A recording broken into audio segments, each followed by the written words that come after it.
What is up, and welcome back to another episode of So There's That. I'm your hostess, doing the mostest, Kibanchi, and we are here with the Gilded Age, Season 3, Episode 3, titled Love is Never Easy.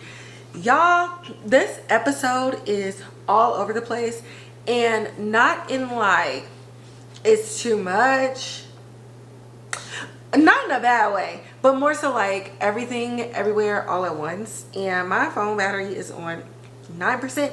So hopefully I can get through this with the notes and stuff that I have without my phone dying before I'm done with this podcast episode. But before we get into it, I just gotta give a disclaimer. If I'm slurring my words in any capacity, I bit my tongue so hard at lunch that the right side of my tongue is like swollen. I feel like I'm not speaking correctly. It hurts like a bitch, and yeah, so I just have to put that disclaimer out there. But as far as this episode goes, the director is Michael Engle, and the cinematographer is Manuel Billeter. So because so much happened in this episode, I am going to try to talk about the different pieces in 6 parts. Because so much happened. So we have Ada and Agnes, Jack and Larry, Larry and Miriam, Peggy and Kirkland, George and Bertha, and Gladys and Hector. So those are like the segmentations that I have. If you hear any fireworks, it is the 4th of July that I am recording this. So the what do you call it, the finale or whatever already popped off like an hour ago, and I was trying to wait, but it looks like they're doing like an encore, so it is what it is. I still have a job to do. But anyways, okay, how do I do this? Okay, let's talk about Ada and Agnes first. So we already know like the tension in the house is thick, right? And one of the things that is brought up in this episode is the fact that Ada was asking the help to sign her anti-alcohol like thing or whatever. I cannot think of words. What do you call it? Petition. Jesus Christ. And nobody signed it, but Mrs. Armstrong did. And Agnes is like, ma'am, are you the op? And Mrs. Armstrong was like, Lady Ag, listen, I know we work for you, but I'm gonna need you to open your eyes and open your ears. Ma'am, I have never taken a drink a day in my life, so like it was nothing for me to sign. But this kind of turns Ada into like some type of battle or like an insecurity type of situation, because she's like, well, I run the house now. I sign the paychecks. I disconnect this cable and turn the lights out. You know what I'm saying? I'm sorry, Ms. Jackson.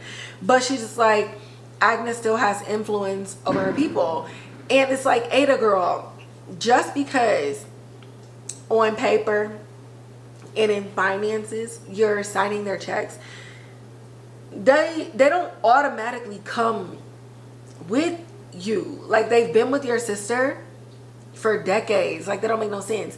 And so there's a level of insecurity that's in Ada behind this whole alcohol prohibition thing that is just bubbling under the surface. And I said this last episode where I was just like, she's probably going to turn into one of them like Bible thumping type of activists where she's so hyper focused on her own thoughts and her own beliefs that she's luring people into a false sense of security that they can have their own thoughts and ideas and say no to her.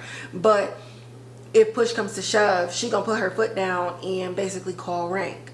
And so we're in this type of situation where it seems like that might be the case, as she makes her way down to Mrs. Bauer towards the end of the night, and she's just like, Miss B, tell me, did the rest of y'all not sign because you're loyal to my sister?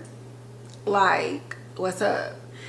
And Miss B is like, girl, the most loyal of us all to your sister is the one who signed the petition. Like, what is up? Like, what is going on with you?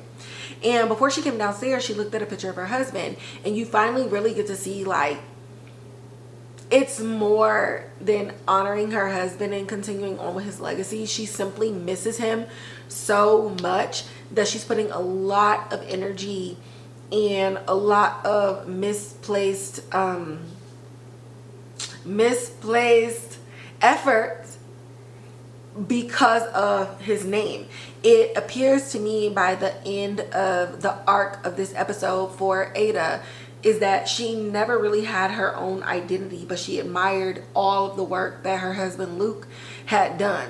And so because she doesn't have anything on her own, she's trying to push forward in things and causes that she thinks that he would move forward with. But one of the things that I think her husband has that she's forgotten is that he also allowed people to have autonomous thoughts and autonomous feelings.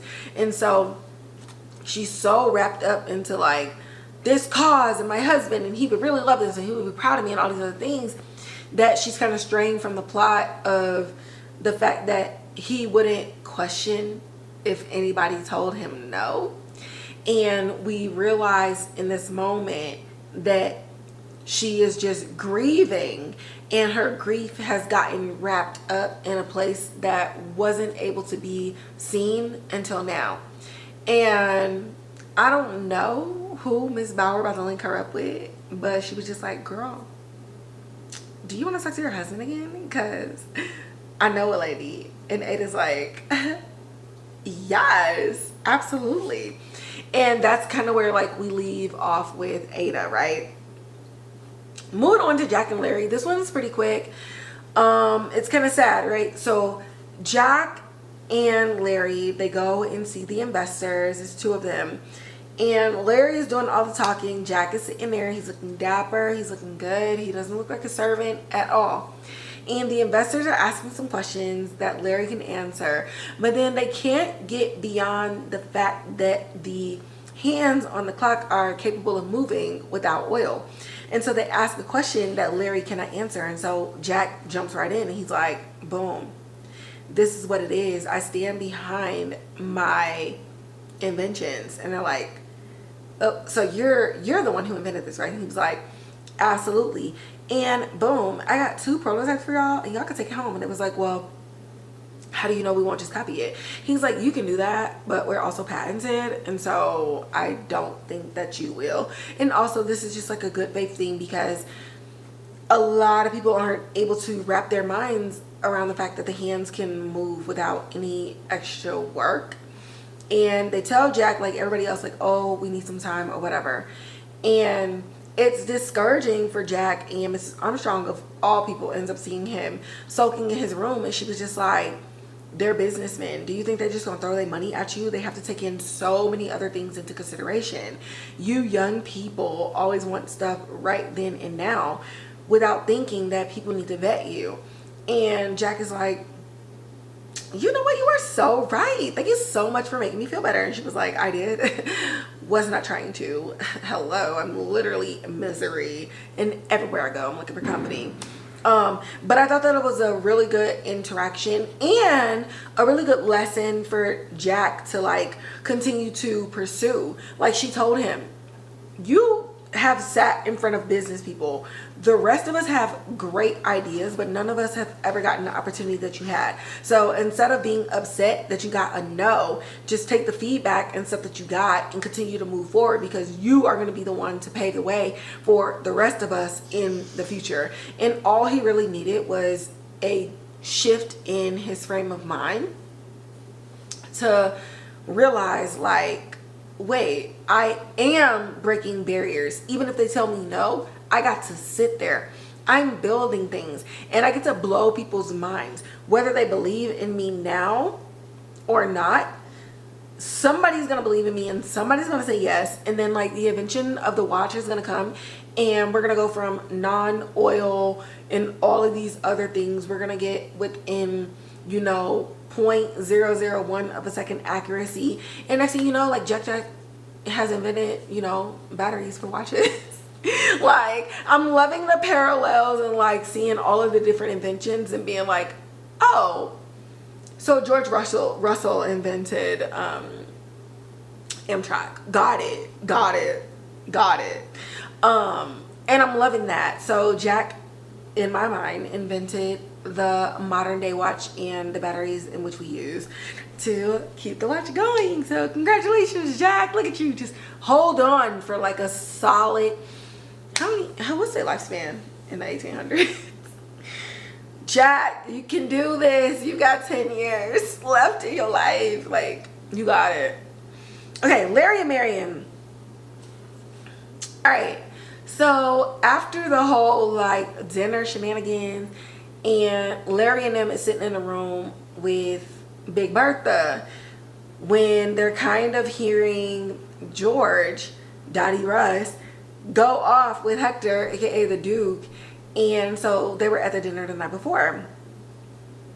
So everybody leaves, clears the room. Bertha is going to go figure out like what's going on with her husband, what's going on with the Duke, why did he leave, all these other things. And while Marion is just like, listen, it is past the time that a proper lady is to be outside the house. And Larry went and shut them doors and said, ma'am, but you are with me. And he stuck his tongue down her throat. Now, one of the maids ended up walking in. Larry, if you're gonna shut the door, where's the lock? Did they not exist? Is a locksmith not a thing at this point in time? Because how much privacy did you think that you were gonna get? And of course, Marion is the one that bears the shame. She goes to Ada and she's just like, oh my God, they're gonna think I'm a hoe. Like, this is crazy. And Ada was like, you really tripping over a kiss by a man that's basically your future baby daddy? And Marion was like, no, I'm still playing the field. And Ada was like, okay, who's in this field? Name him. I would love to know. And Marion is sitting there all bashful, and Ada's like, exactly. If the maid says anything, who cares? You've literally been seeing him. He's been seeing you. He's gushing over you. So what if his mama get mad? Like, girl, she mad about everything these days. It is what it is. Do you. As long as you're not out here slaying yourself out, you'll be good to go. And so Marion's like, you know what? You're right. I'm going to stick my tongue down his throat tomorrow. Thank you, Auntie. And so we move along with that storyline. But it's critical because we have Larry and Marion being seen out in public. There are whispers and things going on. And Big Bertha is really leading with an iron fist on Gladys's love life. And so it's really like, okay, if she gets what she wants from Gladys and she becomes a bored housewife, is Larry next? Is her criticism of wanting to be elite going to turn his head on Larry and Marion? I see in the future, yes, absolutely. Especially because Marion has had like 2 failed proposals or something like that. And then on top, she works. Like, it's gonna be crazy. And then Big Bertha doesn't seem to be the type of person that will mince her words with her son. And to me, I feel like she would look at her son and be like, what do you do? Okay, sure, I accept Marion, but what can you offer her? You're a brokey. You're literally living off of us. So what can you offer her that would be sustainable besides love? And we found out in this episode what she really thinks about love. She's just like, okay, cool. You think my eyes are pretty. You think my hair is nice. But like, that doesn't make a marriage work. Like, it is what it is.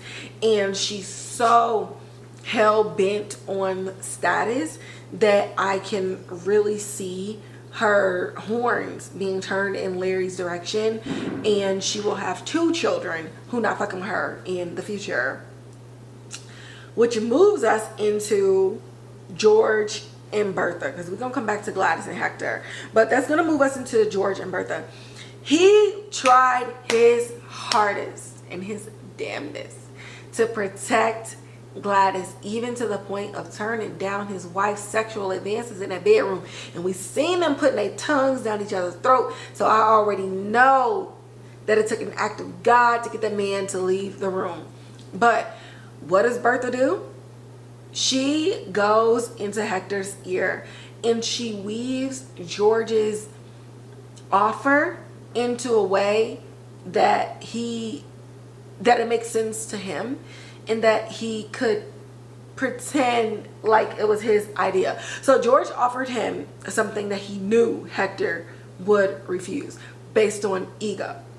And Bertha went behind his back to play into that, but play it against himself to make him feel like he had the power during this conversation.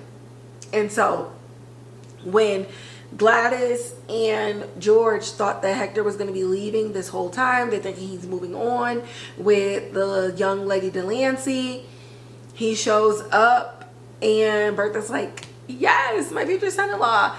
And Gladys looking at her daddy looking at Bertha, and Bertha looking at Hector like, yes, everything is working in their favor. And throughout this entire thing, and I'll bring in Gladys as well, when Hector goes to Gladys, he's like, listen girl, all this shit's weird, I don't even know what the hell is going on. And Gladys kind of lets out just a sigh of relief, and she's just like, you know, I can give you one thing: you don't lie and you don't pretend. And for you to even acknowledge like that this whole thing is just crazy makes me feel a little bit better. And she's just like, you know, how can you even walk into this knowing that we don't love each other? And he's just like, you know, well, you don't know me and I don't know you, but let's at least agree that with each other we won't pretend. We can pretend everywhere else, but I will try to do what I can to make your life happy. And I hope that you can see that what I'm trying to save is an important cause and important enough for you to rally behind without me having to twist your arm, but simply because you deem it important. And during the unveiling of her portrait, if you really just pause and look at her portrait, she looks terrified in this portrait. But the outfit that she also has on in the portrait is the one that she has on there at the unveiling. And from there, her mom announces, no, the dad announces the engagement, and she gets up there. Larry and Marion look like, Larian is what we're gonna call him. They are looking pissed. Bertha is looking so satisfied. George is looking god awful, like he let his daughter down, which he did. And Gladys is clutching her pearls, literally, to the point where she rips them accidentally and they fall all over the place. But one of the things to note in this episode is I feel like Gladys will seek comfort in Hector because they're both being put in situations that they don't necessarily want, but is being orchestrated for them. And we already know that Gladys really wasn't fucking with her mama, but in this episode, the way that Gladys looked at her father when he looked at her and just gave her the look at like, I'm sorry, like there was nothing more that I can do, I feel like this is the first time, and it's very significant, that George has broken his daughter's heart. And this is not something that he's going to recover from. And I feel that she's going to put her faith of like male strength into the Duke. And even pulling a little bit away from her brother, not too much. But I feel that when she marries him and if she goes to England, her relationship with her father, this has created like an irreparable moment for her. And even in the future, if she can understand and get through it, like when she has her own kids and stuff like that, it'll never be the same because she looked to him to protect her. She felt like he was winning this entire episode just to find out that he was losing the whole time. And he conceded to his wife. She's never been married, so she doesn't really understand what her father is dealing with when it comes to her mother. But you can see it in her eyes. This relationship will never be the same. And George knows that as well. This is the episode. George has lost his daughter. Maybe not forever, but he has lost his daughter. And I feel like because of that, the rift between him and Bertha is about to be so severe because he prides himself on being a good husband and being a good parent and being fair. But even he was manipulated in this entire situation, And all roads lead to Bertha. And I hope that she can hug herself at night because her man is not sleeping in that bed again. And I hope that this is worth it for her, because the final scene of this episode just really spells out her future and what her relationships look like with her kids and with her husband. Speaking of irreparable relationships, we finally got to Newport, guys, and the homie Jessica Francis Duke's Athena is here on screen. The Scotts go to Newport. Peggy is being honored for all of her literary work, and it is super exciting. Now, Dr. William Kirkland, we just gonna call him Kirk, sent a letter to Peggy, and he's like, Peggy, glad you're not sick anymore. Glad I'm not your doctor, and I don't have to break any rules. Meet me here, and we can go on a little date. So they go on a little date while Dorothy and Athena catching up on everything what's going on in their life. And Peggy did ask an important question, and she was like, hey, how did you know that I was going to be here? Because hello, stalkers. And how are you stalking with no telephones? Like, you stalk. Like, to stalk back in the day and to really get information on somebody, it took effort. Okay, so ladies, these days with all of the different devices, don't let that man tell you that he didn't know where you was or he couldn't reach you or this, that, and the third. Because if they was doing it with carrier pigeons and single drawing horses, then they could do it today. Okay, boom. Anyways, so Kirk was like, listen, baby girl, it's like 5 black people up in New York. Like, we gotta stick together. We know what's up. But he's like, okay, cool. My parents are having a little get together. I would love for you to come and just see what's up. So Peggy gets back home, and Dorothy and Athena was like, girl, spill the tea. And she was like, I don't kiss and tell. And Athena was like, okay, well, like, do you like him? Are you going to the benefit? Like, what's up? She was like, yeah, I'm gonna go, but I'm still weighing my options. Like, relax. I am an intellectual. I don't need to jump on the first man that I see, even though he is a doctor. Like, I got my own things going for me. So the next day they end up going to the benefit, and we meet the Kirklands, Elizabeth, and what is Daddy Kirkland's name? Hold please. I got it in my notes because there's so many names. This episode is like full ensemble. I don't think any single performance stood out. Definitely an ensemble episode. So if they submit this for like an Emmy or like a SAG award, I would submit season 3, episode 3 as best ensemble. Now, I haven't seen the rest of the episodes, but I'm just saying this was a really good one.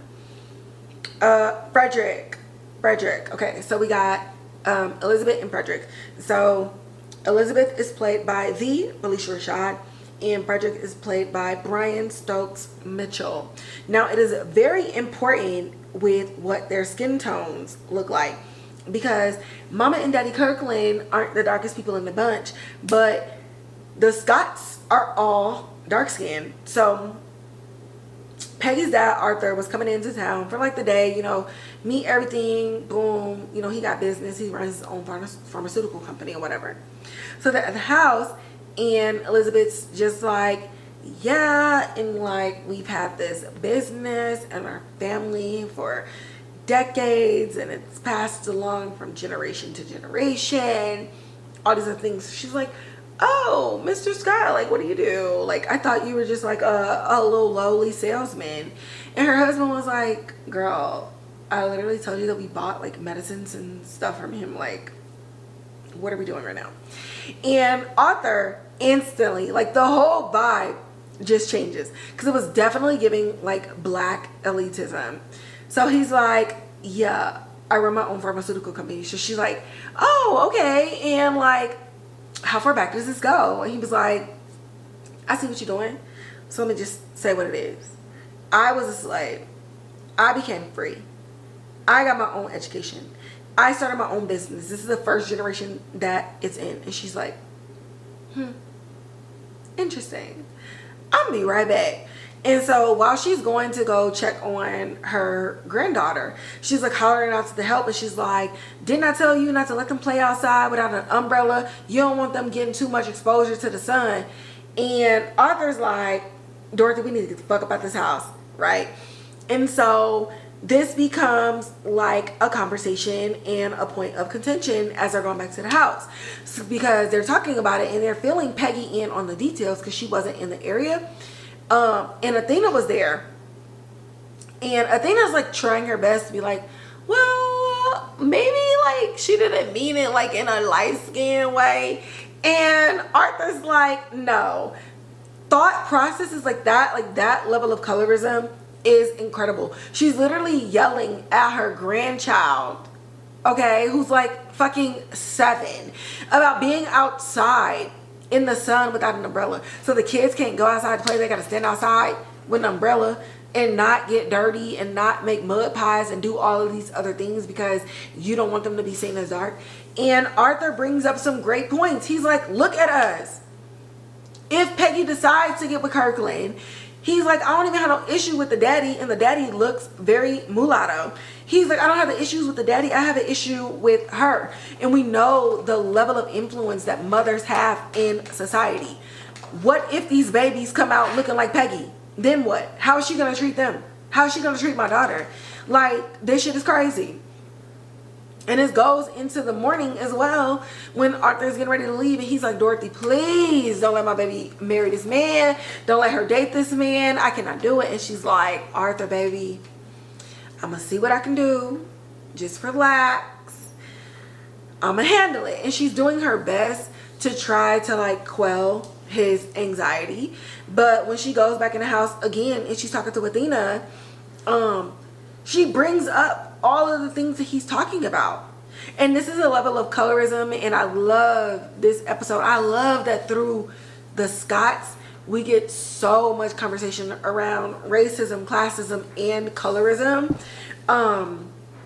because the way that he feels as a former enslaved black man is a type of lens that the other black characters that we met don't have. Kirkland got everything handed to him. He's a doctor. He doesn't know what it's like to be set free after 300 years of your people being enslaved, and they set you free with nothing. The white people got reparations because they lost their property, and Arthur had to go build his business on his own, send his daughter to the best schools, make sure that him and his family don't have to want for nothing, just to sit in Elizabeth Kirkland's face and be looked down upon because he's not light-skinned and didn't come from a generation of freed black people in this country. Like, no. And so I love that through his character, that we get to see the angry black man, to be honest, like, especially the one that has to keep everything underneath the surface and to keep everything like in check for the sake of his family. I hope that this doesn't turn into abuse the way that it, you know, does in real life. Let's keep this like a fantasy thing, because he genuinely loves his wife and he loves his daughter. But I hope that in future episodes Peggy truly listens to him, and that they have an episode where he tells Peggy about some of the things that he faced growing up that he hasn't revealed, because we know that the relationship wasn't always the best. He has interfered with one of her relationships in the past, and it caused a rift between them. But like a lot of parents, they don't tell their children the horror stories that they experienced while growing up, and so then their kids don't really understand why they're being told no, or the level of precaution and security measures that the parents take on their behalf. So I hope that in the future Arthur and Peggy can have a real conversation as it pertains to pursuing and allowing Kirk to pursue her, so that she can at least have all of the knowledge of what this could actually look like if they get together, to have the knowledge to know that your future mother-in-law will look at you as nasty, disgusting, and less than because of your skin color and because of who your father is, regardless of the fact that both of y'all are black. So there's that, guys. Season 3, episode 3 of The Gilded Age, titled Love is Never Easy. And it absolutely was not easy at all through this episode. I already gave my predictions as I was kind of recapping and talking about things, and I'm gonna leave it there because that is everything that I predict. I do love that we did take a break from Aurora and Charles, even though there was an Aurora mention in this episode. Shout out to the people on TikTok. There's so many people in the comments. We are all coming together behind one Mr. Charles fan's funeral. I already know what I'm wearing, and I know the type of church hat that I want to have.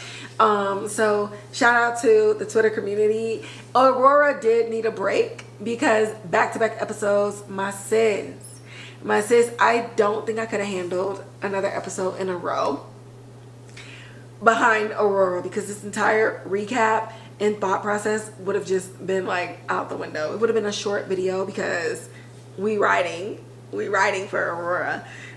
So I love that we got a break on that, and I love that we got a little bit more insight into what is going on with Ada and what's driving her, because I'm like, she's too good of a person to turn into like one of these fake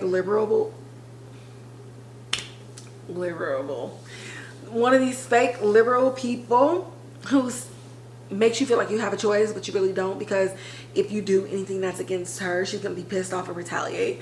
So I love that we're kind of like cracking the walls of her grief, and I am looking forward to what the Russell household will look like now that Gladys and Hector's engagement is announced. And with that, I'm gonna end this episode. As always, like, share, subscribe, hit that notification bell, leave comments in the comments box below. If you got people that only want to listen, make sure you share the Spotify link as well as the Apple Podcast link. You can also find me on Instagram at So There's That Podcast, where I talk about all film and TV news and updates. You can also find me on TikTok, as I mentioned just a few minutes ago, where I do reaction posts and also where I do reviews on things that I do not talk about on this platform at all. And lastly, you can find me on Twitter, where I live tweet and I talk about everything film and television, even the things that I'm doing, and that is at Kivanchi. And with that, I will catch y'all in the next episode.